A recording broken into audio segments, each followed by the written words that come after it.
Halo guys, apa kabar? Di video kali ini, gue akan menceritakan lagi sebuah film yang mengisahkan tentang aksi seorang mantan polisi militer yang terkenal cerdas dan mampu membongkar kasus kejahatan yang menjebak seorang sniper, di mana ia dituduh telah melakukan pembunuhan sebanyak 5 orang dengan 6 tembakan. Tak tanggung-tanggung, si tersangka dituntut hukuman mati. Bagaimanakah aksi Tom Cruise yang berperan sebagai Jack Reacher membongkar konspirasi? Tanpa berlama-lama lagi, langsung saja kita ke ceritanya.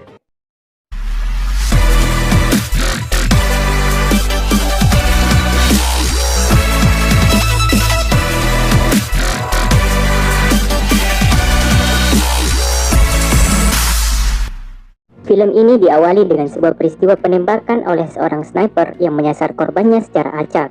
Dari peristiwa itu diketahui memakan korban sebanyak 5 orang setelah pelaku melepaskan 6 tembakan. Sesaat kemudian, petugas kepolisian yang diketuai oleh seorang detektif yang bernama Emerson mendatangi lokasi yang dicurigai sebagai tempat tembakan berasal. Setelah menyelidiki lebih lanjut, Emerson menemukan sebatang selongsong peluru dan sekeping koin pembayaran biaya parkir yang diduga milik pelaku. Setelah dilakukan scan sidik jari pada koin tersebut, ditemukan identitas si pemilik sidik jari yang bernama James Barr. Seketika petugas mendatangi alamat pelaku dan meringkusnya dalam keadaan tak berdaya. Emerson melanjutkan investigasinya. Ia menemukan obat-obatan, sejumlah peluru aktif beserta alat perakitnya, dan mobil van putih yang diduga kuat mobil itulah yang digunakan pelaku menuju ke lokasi penembakan. Hal itu sesuai dengan rekaman CCTV dari gedung tempat pemarkiran yang merekam plat mobil tersebut. Tersangka kemudian diinterogasi oleh detektif Emerson, seraya diperlihatkan foto barang bukti yang semakin menguatkan tuduhan atas dirinya. Disaksikan oleh Alex Rodin yang merupakan seorang jaksa wilayah di Pittsburgh, Emerson memaksa James untuk mengakui perbuatannya. James Barr terancam hukuman mati, namun bukannya mengakui, ia justru menulis permintaan untuk menemukan seseorang yang bernama Jack Reacher. Mereka penasaran dengan nama tersebut. Setelah Emerson menelusuri, katanya Jack Reacher adalah seseorang yang sulit ditemukan. Tak memiliki alamat rumah, merupakan mantan perwira polisi militer yang dikenal sebagai penyelidik yang cerdas dengan berbagai penghargaan yang telah diraihnya. Ia juga pernah menjalani tugas di berbagai wilayah konflik. Meski terkenal dengan pengabdian yang baik, ia justru memutuskan untuk keluar dari dunia militer secara tiba-tiba 2 tahun silam. Hal yang mengejutkan lagi, Jack memiliki catatan kriminal yang bersih. Namun tak seorang pun yang mampu menemukannya kecuali dirinya ingin ditemukan. Tak berselang lama secara tiba-tiba, seorang pegawai wanita membuka pintu dan berkata, ada seseorang yang bernama Jack Reacher ingin bertemu. Hal itu tentu saja membuat mereka, Emerson dan Rodin yang baru saja membicarakannya terheran-heran. Ketika ditanya perihal kepentingannya, Jack hanya menjawab dengan menyebut nama James Barr. James Barr. Lalu mereka pun menemui James Barr yang dalam keadaan koma, dengan kondisi wajah yang babak belur dan sulit dikenali. Jack mengetahui bahwa James Barr sengaja dikorbankan. Saat ditanya oleh Jack mengapa mereka membiarkan hal itu terjadi, Rodin hanya menjawab, katanya itu adalah suatu kelalaian, dan mereka akan menanyai James ketika siuman nanti. Kini giliran Rodin yang bertanya kepada Jack, mengapa James menyebut namanya. Namun Jack tak memberi jawaban, dan justru meminta untuk melihat barang bukti. Disitulah Rodin menuntut jawaban dari Jack. Hingga akhirnya Jack meninggalkan ruangan, dan mereka berdua tetap mengikuti Jack.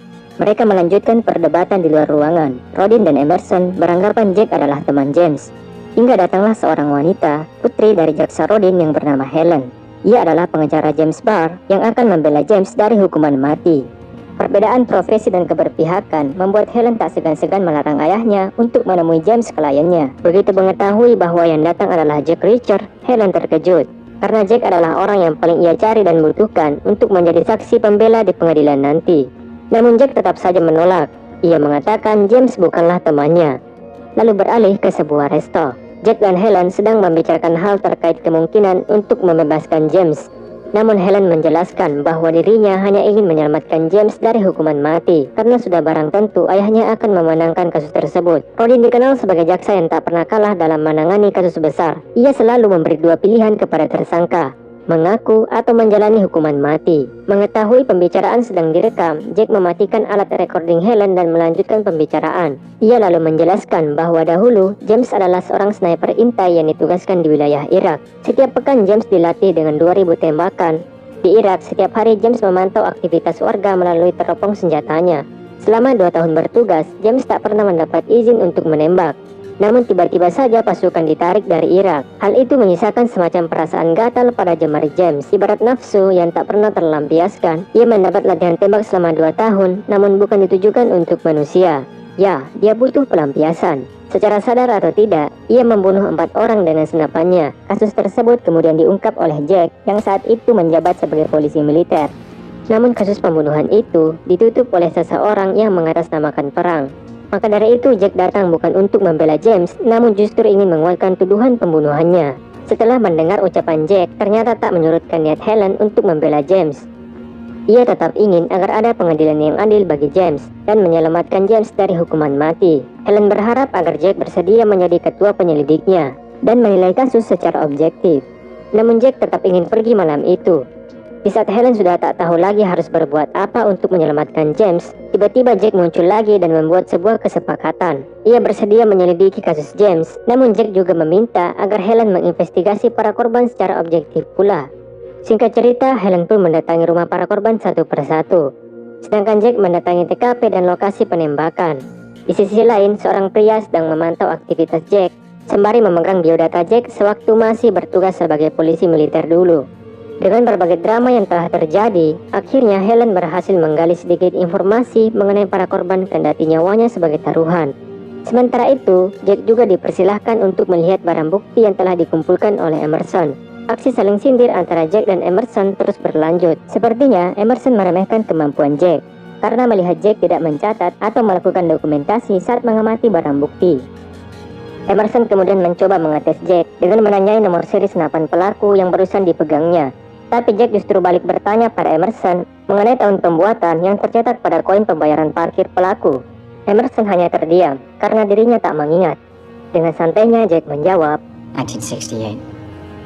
lalu beralih ke sebuah bar. Entah Jack bermaksud menyelidik atau sekedar mencari hiburan. Setelah tak cukup lama terduduk, ia dihampiri oleh seorang gadis yang mengajaknya berkenalan. Dia bernama Sandy.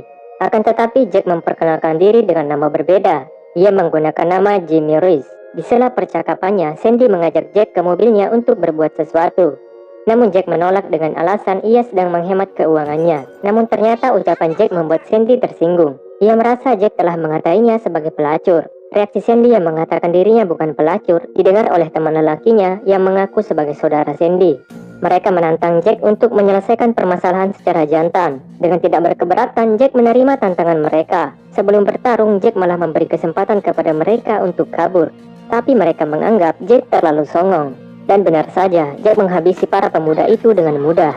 Tak lama kemudian, polisi pun datang menghampiri mereka. 3 orang diantaranya berhasil kabur termasuk Sandy. Sementara 3 orang lain dalam kondisi cedera parah. Jack berusaha tidak melawan dan menyerahkan diri kepada polisi. Di ruang tahanan kepolisian, Jack didatangi oleh Helen dan Emerson. Emerson yang sedari awal tak menyukai Jack, melontarkan kalimat-kalimat ancaman dan kurang menyenangkan bagi Jack. Katanya, korban Jack mengalami cedera yang cukup serius akibat perkelahian tadi.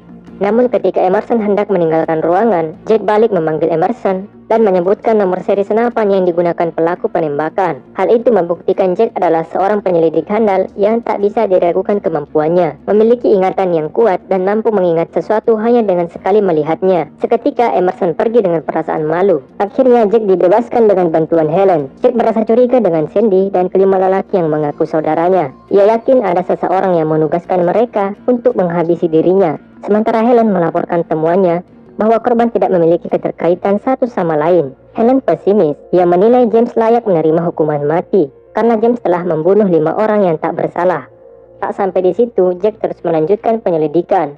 Ia mendatangi sebuah toko suku cadang yang menurut penuturan Sandy sewaktu di bar, dirinya bekerja di toko suku cadang. Setelah menanyai Gary yang bekerja sebagai penjaga toko, akhirnya Jack mengetahui bahwa Sandy bekerja di toko itu.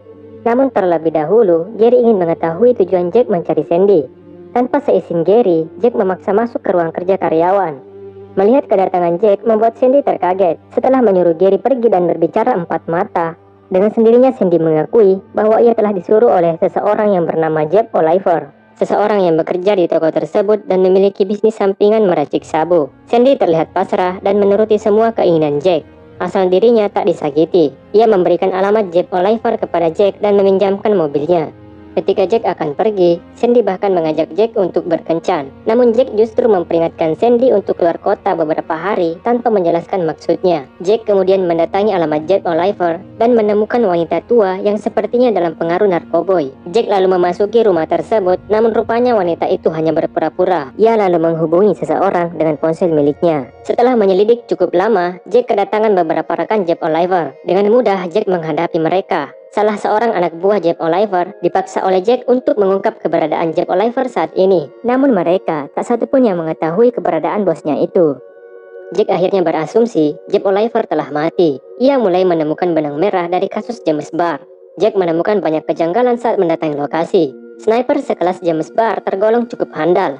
Menurutnya, dengan set lokasi yang telah didatangi oleh Jack, beserta tembakan yang meleset hanya mengenai 5 dari 6 tembakan tidak mencerminkan cara James. Terlebih lagi setelah mengetahui Jack Oliver bermaksud menyerangnya, semakin menguatkan bukti bahwa kemungkinan James telah dijebak.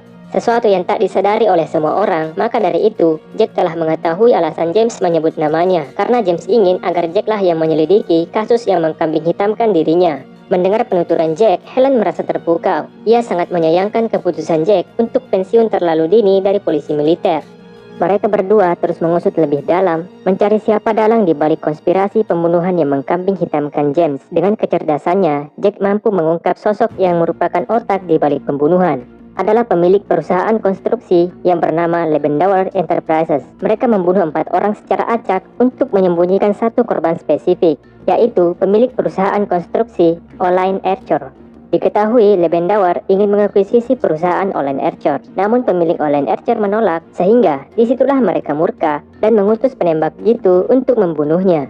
Di sisi lain, Sandy yang ingin keluar malam tiba-tiba dihampiri oleh Charlie yang mengaku sebagai tetangga Sandy. Dengan berbasa-basi mengajak Sandy minum, Charlie menghabisi nyawa Sandy bersama seorang rekannya. Beberapa saat kemudian, Emerson menemukan mayat Sandy di tempat sampah, tepatnya di sebuah motel tempat Jack menginap. Di saat yang sama, Jack juga ingin pulang ke motelnya dan melihat mayat seorang wanita yang sedang dievakuasi.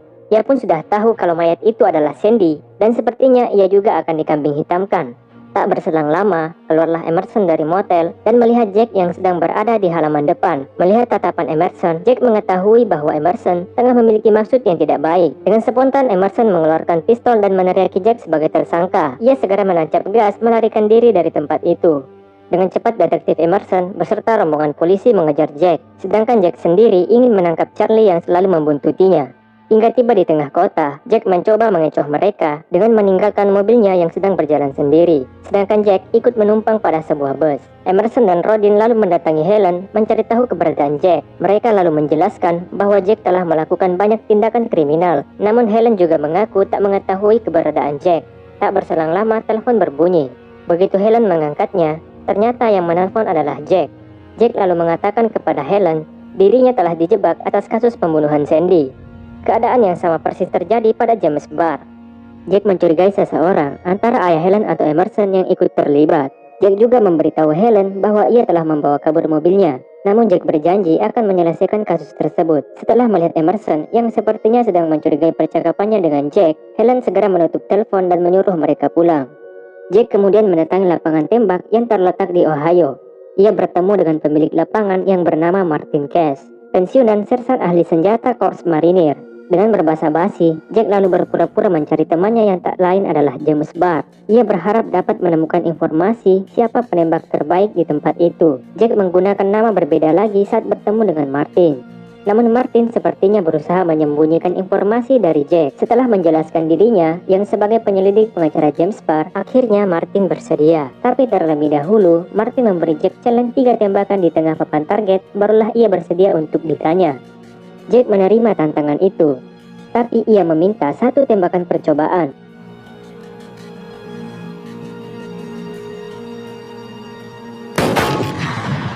Rupanya, tembakan percobaan Jack jauh meleset dari pusat target. Namun 3 tembakan sesungguhnya membuat Martin mau tak mau harus mengakui kemampuan Jack.